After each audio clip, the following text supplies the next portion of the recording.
भगवान बाबा हनुमान जी को प्रणाम, महान त्यागी बाबा जुमदेव जी को प्रणाम, परमात्मा एक नमस्कार जी। तो ध्यान से सुनिए दोस्तों, मैं क्या बोलना चाह रहा हूँ कि देखिए, आप पहले ध्यान से ये आवाज़ सुनिए। हाँ, तो अभी आपने चिड़िया की आवाज़ सुनी, ठीक है, कितनी शांत आवाज़ थी। तो ये जो वीडियो है ये घर की शांति के लिए है कि अपने खुद के ही घर को स्वर्ग जैसा सुंदर और आलीशान शांत वातावरण कैसे बनाए। हमें ना उसके लिए बहुत ही पैसे की ज़रूरत है, ना ही सोफ़ा सेट की ज़रूरत है, ना ही टीवी, फ्रिज, कूलर, दुनिया भर के ये जो भी है कि नहीं, टाइल्स, पुटिंग, पर्दा, दुनिया भर का कांच वगैरह कुछ भी ज़रूरत नहीं है हमें। ध्यान से सुनिए जी आप, हमें अपने घर को स्वर्ग जैसे बनाना है। स्वर्ग जैसा लगना चाहिए कि नहीं, पूरा शांत। फिर से एक बार आवाज़ सुनिए दोस्तों, एक खेत का ताज़ा माहौल है, सुबह का समय है, ये लगभग अभी जो भी 6:30-7 बज रहे होंगे और सुबह के। तो देखिए दोस्तों, कितना शांत माहौल है। तो ऐसा ही माहौल अगर हमें अपने घर में बनाए रखना है तो हमें क्या करना चाहिए, तो ये वीडियो उसी के ऊपर है। तो इसलिए आगे जानने से पहले कि वीडियो को लाइक कर दीजिए, और चैनल पर नए हैं तो इस चैनल को आप सब्सक्राइब करके बेल घंटी को दबा दीजिए। और दोस्तों, जल्द से जल्द नोटिफिकेशन ऑन कर लीजिए ताकि जब भी मैं एक नया वीडियो डालूँ आप तक के नोटिफिकेशन सबसे पहले पहुंच जाए।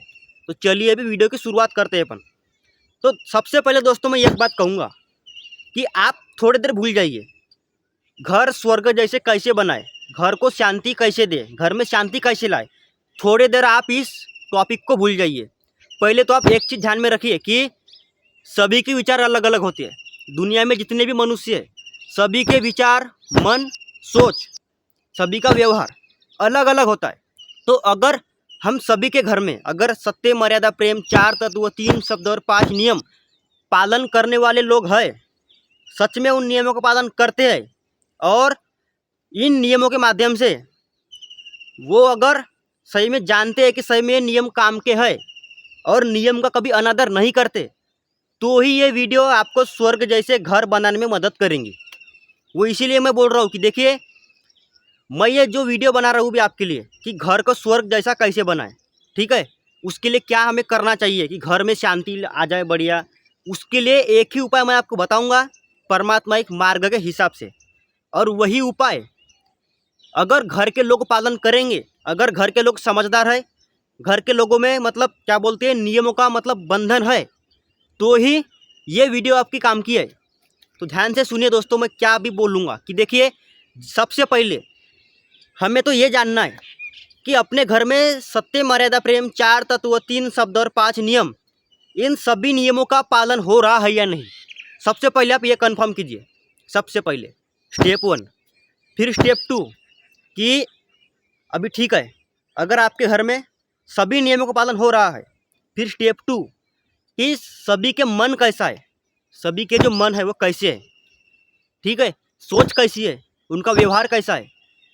आप इसी से तर्क बांधिए, इसी से आप सोचिए, ध्यान दीजिए, दिमाग लगाइए कि मेरा घर स्वर्ग जैसा बन सकता है या नहीं। क्योंकि देखिए, ध्यान से सुनिए, अगर मैं चाहूँ कि 2 लोग मेरे साथ जो बात कर रहे हैं, मैं अगर उनका समझ लीजिए कि क्या बोलते हैं, दिमाग पढ़ना चाहूँ कि ये सही में किस किस्म का इंसान है, अगर मेरे साथ कोई भी 2 लोग बात कर ले तो मैं समझ जाऊँगा कि ये कैसा आदमी है। तो वैसा ही आप खुद समझिए कि आपके घर के लोग, इंसान किस प्रकार के हैं, किस टाइप के हैं। तो ही और आप भी, मतलब जितने भी, जिसको भी घर स्वर्ग जैसा बनाना है, तो आप सभी यही सोचिए कि मेरे घर के लोग कैसे हैं, किस टाइप के हैं, सबका विचार, सोच, मन, और कौन नियमों से चल रहा है, कौन नहीं चल रहा है। इसी से आप दिमाग लगाइए कि मेरा घर स्वर्ग जैसा बन पाएगा या नहीं बन पाएगा। क्योंकि दोस्तों, हम कितना भी चाहे अपने घर को सुखी बनाने का, लेकिन घर में हम अकेले ही नहीं है। ध्यान से सुनिए, अगर आप ऐसा सोच रहे हैं कि मैं मतलब अपने घर को सुखी बना डालूँ, मेरा घर स्वर्ग जैसा शांत हो, बड़े शांति हो अपने घर में, कुछ इस प्रकार, तो उसके लिए हमें एक ही चीज़ करना है, खुद के ऊपर ध्यान तो दीजिए ही, ऊपर से बाकी लोगों के ऊपर भी ध्यान दीजिए कि मेरे बाकी घर के लोग कैसे हैं, सभी के विचार कैसे हैं, नियमों से चल रहे हैं या नहीं चल रहे हैं। तो इसी को मद्देनजर रखते हुए आप खुद ही सोचिए कि मेरा घर स्वर्ग बन पाएगा या नहीं, स्वर्ग जैसी शांति मेरे घर में रह पाएगी या नहीं। आप खुद ही इसी के मुद्दे से सोचिए, इसी के हिसाब से आप सोचिए कि मेरे जो घर के लोग हैं वो कैसी है, उनका व्यवहार कैसा है, वो शांति मुझे दे पाएंगे या नहीं, घर में सत्य मर्यादा प्रेम को पालन कर पाएंगे या नहीं।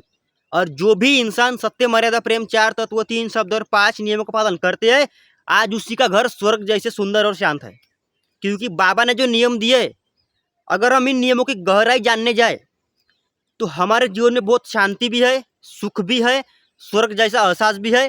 सेवक बिगड़ते भी नहीं, गलत राह पर भी नहीं चलते, और क्या बोलते हैं, प्रेम का उनका व्यवहार भी रहता है, सत्य बोलते, हमेशा मर्यादा में रहती है, गलत नियमों का पालन नहीं करते, हमेशा सुखी समाधानी रहते हैं। तो बाबा ने तो यही चाहे है कि इन सभी नियमों का पालन करके मेरे सेवक सुखी समाधानी रहे, अच्छे से रहे, स्वर्ग जैसे अपना घर को शांति बना कर रखे। बाबा ने तो यही चाहे है। लेकिन अब वही है कि जो नियमों का पालन करेगा, जो नियमों के हिसाब से चलेगा, उसी के घर में शांति बनी रहेगी, अन्यथा नहीं। क्योंकि एक इंसान के सोचने से अगले इंसान का दिमाग नहीं बदल जाता। बाबा ने ये सोचे कि इन नियमों के माध्यम से बाकी सेवक सुखी बनेंगे, लेकिन अभी सेवकों के ऊपर डिपेंड करता है कि कौन कैसा नियमों का पालन कर रहा है। जो अच्छे से पालन करेगा उसके घर में शांति, सुख, शांति, हर चीज़, गृहस्थी भी उच्च, हर चीज़ बराबर हो जाएंगी, कोई टेंशन नहीं, कोई लफड़ा नहीं, कुछ नहीं। और अगर जो नियमों का पालन करेंगे ही नहीं तो फिर वही है, दुखी रहो, कष्टी रहो। बात बराबर है कि नहीं जी, बताइए आप कमेंट बॉक्स में, बताइए बात बराबर है कि नहीं। ठीक है, तो दोस्तों देखिए, हम कितना भी बोलेंगे कि मैंने जो नियम रखा वो खुद के लिए, वही नियम सभी लोग पालन करें, ये नहीं हो सकता। समझ गए जी, ये बिल्कुल भी नहीं हो सकता। क्योंकि अगर घर के इंसान समझदार रहे तो हम जो भी बोलेंगे सभी बात सुनेंगे। अभी समझ लीजिए कि हमारे को गुस्सा आ जाता है, और अगर हमने ऐसी मतलब तेज आग करके अगर किसी को भी हमने धमकाना चाहे, डलाना चाहे, ठीक है, आँख के माध्यम से, और अगर अगला आदमी समझदार हो तो वो बराबर डल जाएगा। और अगर समझदार ना हो, खुद को ही सर्वोच्च समझता हो, तो फिर वो नहीं डलेगा, वो आपके बात का उलट जवाब देगा। यही हो गया कर्म बिगाड़ना भी और घर की शांति को अशांति करना। यानी कि समझिए बात को आप, कि देखिए, एक इंसान चाहे कितना भी बोले कि मैं अपने घर में शांति रखूंगा, सुख से रहूंगा, चैन से रहूंगा, घर को स्वर्ग जैसा सुंदर बनाऊंगा, यह असंभव है। इसमें पूरे घर के लोगों का सहमत चाहिए। क्योंकि कोई भी काम एक दिन में नहीं होता, पर एक दिन जरूर होता है। वैसा ही एक आदमी के करने से मतलब बैलगाड़ी नहीं चलेगी, उसमें कम से कम 2 बैल लगेंगे, एक आदमी लगेगा उनको, मतलब आगे चलो रे हट, ऐसा थोड़ा है कि थोड़ा सा दो भी करने वाला, उनको ढकेलने वाला, गाड़ी पे जो बैठा रहेगा। तो वैसा ही जो बैल बंडी है दोस्तों, 3 लोगों के माध्यम से चलती है। एक बैल बंडी में बैठा हुआ आदमी चाहिए और 2 बैल तो भी चाहिए। तो 3 जीवों के माध्यम से वो बैल बंडी चलती है, बैल बंडी चलाने वाला आदमी, 2 बैल। तो वैसा ही है, ध्यान से समझिए कि जो इंसान है वो खुद कुछ नहीं कर सकता, भले ही वो करेगा, लेकिन घर के लोगों का पूरा सहारा चाहिए, पूरा सपोर्ट चाहिए, पूरा ही मतलब क्या बोलते, सहारा चाहिए ही चाहिए। तभी जाके घर का एक मेन सदस्य, जो घर का मुखिया है, वो आगे बढ़ने की सोच पाएगा और अपने घर को सुखी कैसे बनाए, घर में शांति कैसे लाए, वो भी सब सोच पाएगा। क्योंकि अगर घर का एक मेन मुखिया जो भी आदमी है, या बूढ़े आदमी जो है, लेकिन जो भी रहे, अगर वो सोचे कि मैं अपने घर में शांति लाऊं, ये उनके ऊपर डिपेंड करता है, बहुत कुछ उनके ऊपर भी डिपेंड करता है और घर के लोगों के विचार के ऊपर भी डिपेंड करता है। क्योंकि देखिए, अगर घर का एक इंसान चाहे कि मेरे घर में शांति होना, शांति चाहिए ही चाहिए, तो उनको दबाव रखना बहुत ज़रूरी है घर के लोगों के ऊपर। क्योंकि अगर हम बैल का मतलब जो रस्सा है नहीं, क्या बोलते, दावा दौड़ नहीं, क्या अगर वो हम छोड़ देते हैं, वो क्या एक जगह पे रहेगा, वो तो गाँव भर घूमेगा। वैसा ही है, अगर हम घर के लोगों पे दबाव नहीं रखेंगे तो वो बहकते जाएंगे, ठीक है ना, एक लाइन से नहीं चलेंगे। इसलिए घर के लोगों में दबाव रखना एक मेन मुखिया के हाथ में ही है। जैसे कि आपने बहुत बड़ी बड़ी सीरियल देखे होंगे कि क्या बोलते हैं, एक बूढ़ा इंसान रहता है, उसका कितना मान सम्मान रहता है, उसकी हर बात मानते हैं, बेटा बहू बच्चे नाती वगैरह, हर सभी लोग उस मेन मुखिया की बात मानते हैं। आपने सीरियल में देखे होंगे जहाँ तक कि, वैसा ही अपने घर को भी आप बनाइए, सभी को बनाना चाहिए। कि जिसको भी ऐसा लगता है कि मुझे अपना घर स्वर्ग जैसा बनाना है, शांति चाहिए, तो सभी घर के सदस्य के लोगों को लगना चाहिए कि मेरे आगे भी कोई है जिससे मैं डलूँ, और वो है हमारे घर के मेन मुखिया। देखिए दोस्तों, ध्यान से सुनिए कि घर का जो मेन मुखिया होता है उसे कड़क रहना चाहिए। अगर वही ढीले रह गए, वही बस ऐसे ही है, तो घर पूरा बैका। क्योंकि देखिए, जो ज्ञान पहले पुराने ज़माने के लोगों को था वो आज के ज़माने के लोगों को नहीं है। पुराना ज़माना ऐसा था कि मैंने पहले आपको बता भी था ये उदाहरण कि अगर एक पैंट को इतना छेद भी रह जाए वो नहीं पहनते थे या उसको सिलवा लेते थे। लेकिन आज का ज़माना कैसा आ गया, जानबूझ के फटे हुए पैंट पहनते हैं, जानबूझ के। बताइए, अब ज़माने के हिसाब से चलिए, लेकिन इतना भी मत चलिए कि एक समय आ जाए कि हमें बोरा पहनना पड़े, धान का बोरा हमें पहनना पड़े पैंट के रूप में, शर्ट के रूप में। वैसा ही है जी, पुराने ज़माने के जो लोग थे पहले बहुत ही कड़क शासन के थे, उनका घर भी बराबर चलता था। लेकिन आज के ज़माने के जो लोग हैं वो क्या बोलते हैं, डिजिटल दुनिया हो गए। नई पीढ़ी जिसको हम बोलते हैं वो मतलब अपना ही लगाते, पुराने ज़माने के लोगों की बात नहीं सुनते। सुनना चाहिए जी, ध्यान से सुनिए, उनकी बात सुनिए, उनका डर रखिए, दबाव रखिए।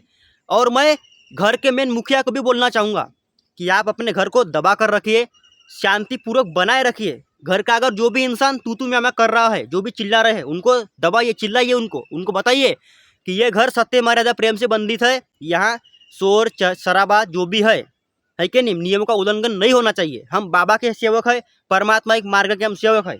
हमारे घर में सत्य मर्यादा प्रेम, 4 तत्व, 3 शब्द और 5 नियमों की बराबर तरीके से वागणूक चाहिए।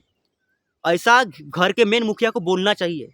क्योंकि देखिए, बाबा में तो आपके घर में सभी है। समझ लीजिए कि हमारे घर में 6 लोगों का परिवार है, 6 या 12 जितने भी लोगों का हमारे घर में परिवार है, सबका दिमाग अलग अलग काम करता है। ठीक है, कोई बाबा को ज़्यादा मानते हैं, कोई कम मानते हैं, कोई नियमों का बराबर तरीके से पालन करते हैं, कोई नहीं करते। ऐसा क्यों? क्योंकि सबके विचार, सबका दिमाग अलग है, सबकी श्रद्धा अलग है। वैसा ही है, घर के मेन मुखिया को सबको दबा कर रखना चाहिए कि नहीं, इस घर में जो मैं बोलूँगा वही चलेगा। और ये तो है ही, मतलब अपना भी दिमाग चलाइए, ऐसा नहीं। लेकिन अगर घर को शांति से बनाए रखना है, घर को स्वर्ग जैसे सुंदर बनाना है, शांति बनानी है कुछ इस प्रकार, देखिए कितनी शांति है यहाँ। तो उसके लिए हमें क्या करना पड़ेगा, हम किसी के विचार बदल तो नहीं सकते। एक चीज़ ध्यान से सुनिए आप, हम अगले इंसान का विचार बदल नहीं सकते, लेकिन उसका व्यवहार हम पढ़कर उसे ज़रूर बदल सकते हैं। उसे कुछ बोल के बदलेगा तो नहीं वो, लेकिन उसके दिमाग में कुछ तो भी फर्क पड़ेगा। इसीलिए जी, घर को शांति बनाए रखना है तो एक ही उपाय है, हमेशा घर के लोगों में सत्य मर्यादा प्रेम, 4 तत्व, 3 शब्द और 5 नियमों का बंधन चाहिए। और बाबा के नियमों का उल्लंघन नहीं होना चाहिए। और घर के मेन मुखिया का दबाव घर के लोगों को होना चाहिए। ठीक है, सभी घर के लोग सत्य मर्यादा प्रेम का पालन करना चाहिए, सत्य बोलना चाहिए, मर्यादा में रहना चाहिए, प्रेम से जगना चाहिए। तो ही घर की गृहस्थी बराबर तरीके से चलेंगी और घर आपका स्वर्ग से भी सुंदर बन जाएगा। आपको खुद ही लगेगा कि नहीं, मैं कहीं गाँव तो नहीं जाऊँगा, मैं कहीं घूमने फिरने नहीं जाऊँगा। जो भी 2 दिन बचे मेरे बुढ़ापे के, मैं अपने घर में ही बिताऊँगा और अपने घर में स्वर्ग जैसा सुंदर अपना घर बना के दिखाऊँगा। ऐसा आप सभी को लगेगा जिस दिन सभी के घर के लोग सत्य मर्यादा प्रेम, 4 तत्व, 3 शब्द, 5 नियमों की वागणूक रखेंगे, बराबर तरीके से चलेंगे और घर के मेन मुखिया का डर रखेंगे। तभी जाके घर व्यवस्थित बनेगा, सभी के मन एक दूसरे से मिल पाएंगे जहाँ तक कि, और सभी अगर नियमों से चले तो घर इतना शांति बनेगा, इतना सुखी बनेगा कि आप सोच भी नहीं सकते। वीडियो को शेयर कीजिए, वीडियो को लाइक कीजिए और चैनल को सब्सक्राइब कीजिए।